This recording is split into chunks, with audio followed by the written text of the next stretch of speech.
closer to about a $1.6 trillion. If you start getting those triple Bs downgraded and moving into high yield, it's going to be a lot more difficult for any of those companies that are looking to refinance, particularly ones that have a large No issuance footprint. in the month of December. No. Well, yeah, there's been nothing going on in terms of that. And that's why, right, when it comes to capital markets, the investment banks, for example, Morgan Stanley or Goldman Sachs, it has been quiet, crickets for the last month at least. Corporate issuance, a 7-year low in terms of bonds. Let's get to Steve Liesman, our senior economics reporter, with the interview of the morning. Hey, Steve. Carl, good morning. I am live from the Federal Reserve Bank of New York with Federal Reserve Bank President John Williams. President Williams, thank you for joining us. It's great to be here with you, and welcome to the New York Fed. Thanks. The market seems to be signaling that there's a severe slowdown coming. Bond yields are down. Stocks are considerably off where they were. The Federal Reserve raised rates, though, this past Wednesday, signaling additional rates. Is it your contention in the consensus forecast and your forecast that the market has the outlook wrong here? No, I don't view this as about one side having it right or wrong. I think the really important message is the economy is strong. That's why we're seeing strength going into the new year, and we expect a healthy economy going in 2019, and that's our baseline expectation. However, we are listening very carefully to what's happening in markets for two reasons. One is financial conditions have important influence on the economic outlook, and we take that into account and think seriously about that. Second, I think we are hearing something important from markets, and that is a concern around risks to the economy and potential slowdown further than we currently expect in our base case. So we listen carefully to that. We try to do our best to absorb that information and think hard about what are the various risks to the outlook besides the base case, which is really one of healthy and strong growth. I'd like to just reiterate something that I think is important about this conversation, is that we're moving to this more data-dependent mode. If Chairman Powell, I, and others have highlighted the fact that as we move away from this very explicit forward guidance, that we're going to be much more driven by the data in thinking about the economic outlook and about our policy decisions. And for some people, they think data means just looking at the hard data, like the GDP data that came out or the CPI data. But for us, data dependence means not only the economic data like that, but the surveys of households and businesses that we and others conduct. It means listening and talking to people in financial markets, understanding what that's telling us both here and abroad. And finally, one of the strengths of the Federal Reserve System is we have the 12 Federal Reserve banks. We, as presidents, talk regularly to people in businesses who are telling us what's going on in today and how they're seeing things John, going forward. If you're hearing the message from the market, I guess the question is, are you listening, in the sense that you went ahead and raised rates on Wednesday? How do you justify that if you are indeed listening to the market? And investors who are putting their money on the line have decided that A, there's not much inflation concern in my purchases of fixed income bonds. I'm looking for safety in fixed income. I'm going away from stocks. I don't see the robust economy you guys do. How do you justify the rate increase if indeed you're listening to the message of the market? Well, we're listening to the message of the market, but we're also looking carefully at the data and also talking to business and other leaders in the communities around the country and trying to incorporate all that information together to get a view of the economy. So right now, as I said, we have a very strong economy. We have about 3% growth this year is what we expect. Unemployment is at near 50-year lows. And again, we expect this economy, although have a somewhat slower growth next year, but still very solid growth and good, solid job gains. But importantly, we are listening to there are risks of outlook. There's clearly some concerns that maybe the economy will slow further. And we are sitting there, not sitting there thinking, well, we actually know for sure what's going to happen. What we're going to be doing coming into next year and through next year is reassessing our views of the economy, listening to not only markets, but everybody that we talk to, look at all the data, and be ready to reassess and reevaluate our views, and obviously reassess and reevaluate our policy stance. After saying that you were considering not providing further guidance, the statement still says some further rate hikes. Sure. So how data dependent are you really if your statement already tells us you're still going up? Well, I'd make a couple of comments about that. First of all, we made some changes, important changes to our statement around that.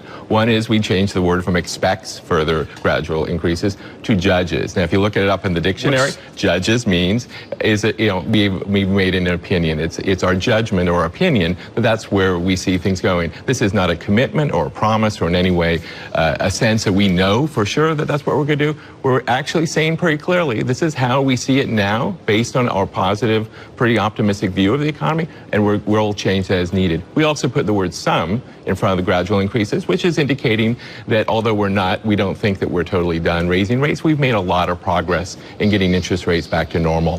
Finally, we did add the sentence, which I think is really important, is that the committee is monitoring and continues to monitor global economic and financial market developments and their potential impact on the economic outlook. So when we add a sentence like that, that's not just, that has meaning. It's indicating to everybody that we're very focused on that and very attuned to the possibility that this outlook may change in coming months. And we're going to be very focused on studying that and open to reassessing our views. You've been a Federal Reserve Bank president before you were in San Francisco, and now you've been in the Federal Reserve System for a long time. Can you remember a time when the market so much thought one thing and the Fed seems to be to think another thing? And are you worried about a market and a Fed in terms of their outlook that are so on different pages here? Well, I think you have to be careful when you say the market, because obviously we follow lots of markets. We have the stock market, bond market, currency markets, lots of other markets around the world. And so if it were a Christmas hymnal, they'd all be singing from the same book, it would seem. But I think that there are a lot of factors affecting the markets in the last few months, beyond just the specifics of monetary policy or the economic outlook. Obviously concerns about global growth in China. We hear from business leaders quite a bit concerns around tariff and trade negotiations. So there's I would say a number of factors that are contributing to volatility in market moves. What our job is to really carefully assess what we're learning from the markets, from all the other information, and come to our best judgment. In terms of this disconnect, I think the important thing is we are ready, and I think we've proven over the years that when we see changes in the economic outlook, we are ready to reassess that view, and obviously we're ready to shift our view on monetary policy to best achieve our goals of maximum employment and price stability, and that's what we're going to do. One of the things that many people in the market complained about was a comment by Federal Reserve Chairman Jay Powell that the Federal Reserve's balance sheet reduction, planned to be reduced in 2019 by $600 billion, is on autopilot. Is that accurate, that there's no change at all, kind of no matter basically what happens to the economy, that unless you're in a situation where you get to, this is what Janet Yellen said to me in 2017, unless you get to a zero rate on the Fed funds, you're not going to alter the balance sheet reduction plan? Well, I think you do need to take a step back. I think Chairman Powell was really thinking or referring to the baseline forecast of a strong economy, a healthy economy. And in that, we've started the balance sheet normalization a little over a year ago. That's gone very smoothly so far. And assuming the economy continues to be strong, we continue to see strong job growth, then the plan would be to stay on the path we're on. But I want to reinforce a point that we made in June of 2017 when we laid out the principles of our normalization, and which has been repeated by Chairman Powell and others since then. And that is our baseline view. And we do view that the movements in the federal funds rate is our primary instrument to adjust monetary policy in this baseline outlook. But we also highlighted two other things that are very important. First is if there's a material deterioration in the economic outlook, obviously we will reconsider our path for the short-term interest rate and would adjust policy to best achieve our goals. But we also said that we would reconsider the balance sheet normalization and may even end that process if that's appropriate to achieve our goals. And finally, we said in that statement in June of 2017 that if the economic situation calls for it, if it deteriorated to this extent, of course, we would use all available tools to achieve our goals of maximum employment and price stability. So we did make all these 3 points clear, and I just want to reiterate those for today. Are we at that point now where you are reconsidering the current plan to reduce the balance sheet by $600 billion?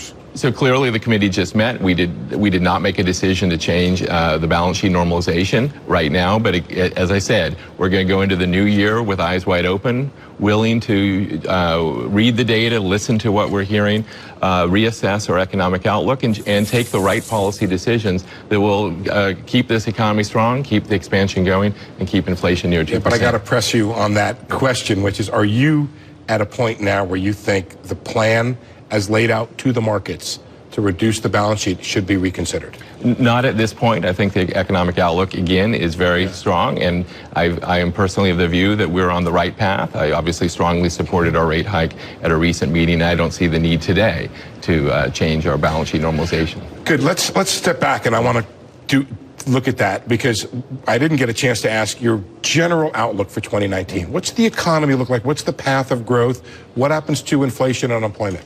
Sure. And, my views, I think, are pretty consistent with many of my colleagues on the committee. I expect economic growth after coming in a little above 3% this year to slow somewhat to about 2 to 2.5% next year.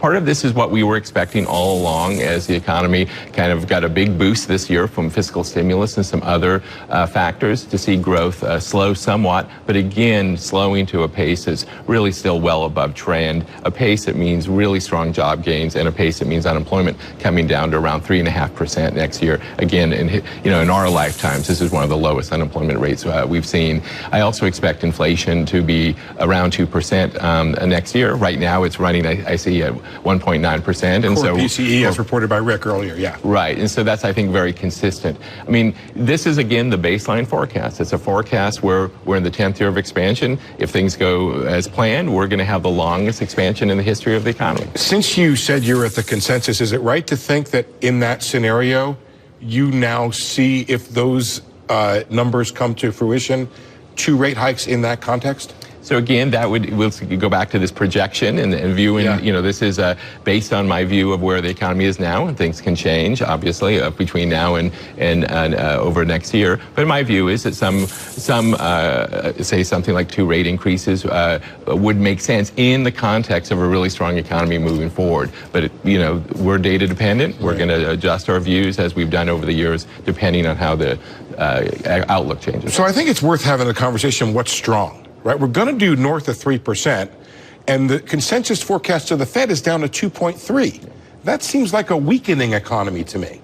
Well, it's not a weakening economy. It's obviously growing economy. It's an economy where I see job growth quite strong. I mean, let's remember we've added over 2.25 million jobs this year already. We've added about 20 million jobs during this expansion. So this is an economy that has generated enormous job growth, really pretty solid real wage gains for workers, solid income gains for the economy, and that's continuing into next year. So it's true, we're not going to, I don't expect 3% growth next year, but still above trend growth, solid job gains, and solid real wage gains. John, it sounds to me the way you lay out and talk about the economy, that you think the market's overdone it here on the pessimism. Are you surprised at how, from an all-time high October 3rd, how incredibly the market has turned to now have this amazingly pessimistic view? Do you think it's wrong? Well, I talk to people in the markets, and we talk to people in the markets quite a bit. And, I think there's, there of course, there's times where there's disagreements about where the economy is going. What I sense is not so much a fundamental difference about is growth going to be 2 or 2.5%. I think there's more talk about concerns about downside risk, things that could go wrong, and whether it's around countries, the global economic situation or things like that. So we're very attuned to downside risk. We emphasize a lot our modal forecast, kind of where we expect the economy to go. Right. But, I think the markets are telling us something pretty clearly, that there are these downside risks that we need to be attuned to and watchful for. So I think it's not so much a one side being right or wrong. It's just, I think markets are very, very attuned to what could go wrong. And of course, we need to be so.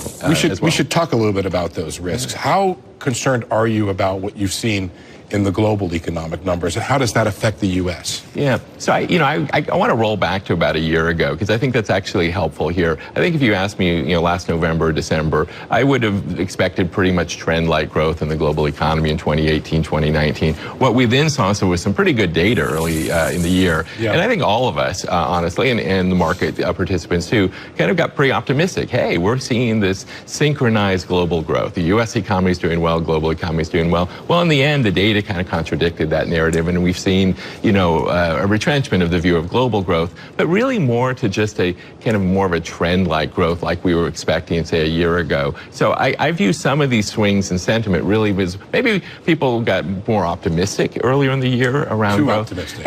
In the end, too optimistic, and then now people are getting more realistic. Just getting back to it, John, several big European countries have printed negative prints on GDP. Sure. right? And some of the emerging markets look like they're in some trouble here. That's the sort of thing that can wash on U.S. shores here, right? Absolutely, and that's why we again emphasize in our statement that we're monitoring this very carefully. And some of the issues in Europe really are around some particular issues around auto production, around some regulatory changes and things. So we look at the data very, very carefully. But I agree that there's been a somewhat slower outlook for global growth. We've incorporated that in our own assessments, and obviously looking at that as being a concern for potential risk to. How about trade, John?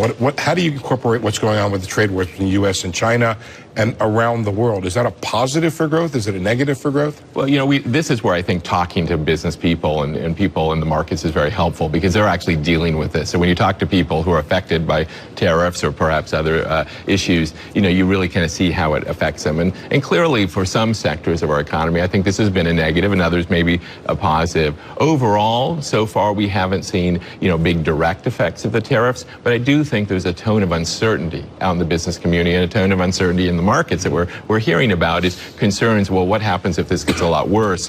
What does that mean for the economy? And that is one of the risks to economic growth, and potentially a risk upside to inflation. Could additional tariffs by the U.S. on China keep the Federal Reserve from hiking next year? Well, I'm going to answer this question, I think, how I answer pretty much any question like that. We take all this information together, take the pieces, put it together, we discuss it, try to get our best view of where the outlook is, where the risks are, and then come to a judgment about policy. Let me bring up another topic you definitely want to talk about, which is the president's comments on the Federal Reserve. There's some speculation out there, I think the Wall Street Journal editorial page speculated about this, that it was the president's comments that in part pushed you guys to raise rates on Wednesday. I totally disagree with that viewpoint. First of all, as you know, I've been in the Federal Reserve nearly a quarter century. We are the as non-political, non-partisan group of people you can get together in Washington, D.C. We are focused on the data, the analysis, coming to the best decisions we can.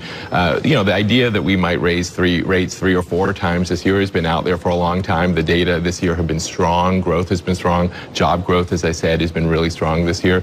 And inflation's moved close to our 2% goal. I think in the context of those economic developments, having a rate hike decision at a recent meeting was fully justified and completely made sense. It has nothing to do with outside commentary, whether we should or should not do that. I assure you, at the Federal Reserve, we get a lot of opinions expressed from a lot of different groups about what we should be doing, and we hear those opinions, but honestly, we're focused on how to best achieve our goal. We want a strong economy. Would you prefer the president not be making comments on the Fed and what it ought to do with interest rates? I am not going to opine on who should or should not speak about this, because to me, it's we're just so focused on doing our jobs and doing what we think is best for the American people. You're in a very special position here at the New York Federal Reserve Bank, because one of the things you guys do is you monitor markets, and you've got like this critical markets desk there.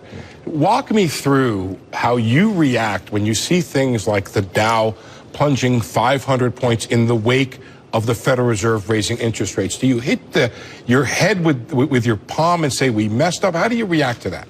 No, I don't do that. I mean, I think that, obviously we have an amazing team here of people who not only track financial markets carefully, but we're talking to people in the markets on a daily basis and asking people, hey, what's going on? What is the thinking out there? And, I and my colleagues are in regular contact with market participants to try to understand, the thinking, the psychology, if you will, of market reactions. I also think that, this is a reminder to me, and I think my colleagues, that communication is just really important for us. My colleague Jim Cramer believes you're not listening to business, that if you were listening to business and following business, you would not have hiked this past Wednesday and would have really brought down your outlook for interest rates and probably economic growth next year. Well, we did have a very, very good discussion around all the information we're hearing, and including the market changes. We did adjust our path for where we saw economic growth and inflation over the next few years. We did do obviously a significant shift in our view of the policy path going forward over the next few years. So I think that we did change our views. I want to clarify something. I mean, you see, as you and others have noted, we only lowered our forecast for growth by 0.2 for 2019. But that's in the context of a much shallower path for the federal funds rate. So I think that the right context is, we see a change in the economic outlook. We then adjust the path for policy, and that somewhat offsets what was the tightening of financial conditions and some of the global slowdown. So I think what we're doing is exactly what we should be doing, is we're changing our views on the economy as the information comes in, and we're changing our outlook for policy to do our best to offset the changes in the outlook. John, you've been very generous with your time, and there's not even a bit of perspiration on your forehead. I'm fairly impressed by that. I do have this question for you, though. Do you think the Fed needs to get to, well, I should give a little background on this. Nobody's done more academic work on the concept of neutral than you, and probably nobody's research papers are more cited than yours on this. So if there's an expert on neutral, it's you, if it's possible to be expert on this big uncertain concept. Does the Federal Reserve need to get to neutral, and should it do so next year, and what is neutral in your mind? Well, as Chairman Powell has said, and it's absolutely right, we're now basically at the bottom end of the range of neutral interest rates in terms of our best estimates. There's a lot of uncertainty about that. Honestly, despite having spent much of my life focused on the neutral rate, I think we should focus much more on where's the economy going, how do we best get policy to achieve our goals. We want a strong economy. We want this expansion to continue on a sustainable basis. We want inflation near 2%. Neutral rate's part of that. I think the bigger part is really taking all the other information into account to get to the right decisions. Federal Reserve Bank President John Williams, a half-an-hour Christmas time chat. Maybe it'll be a tradition. Thanks for joining us. Great. Happy holidays. Happy holidays to you.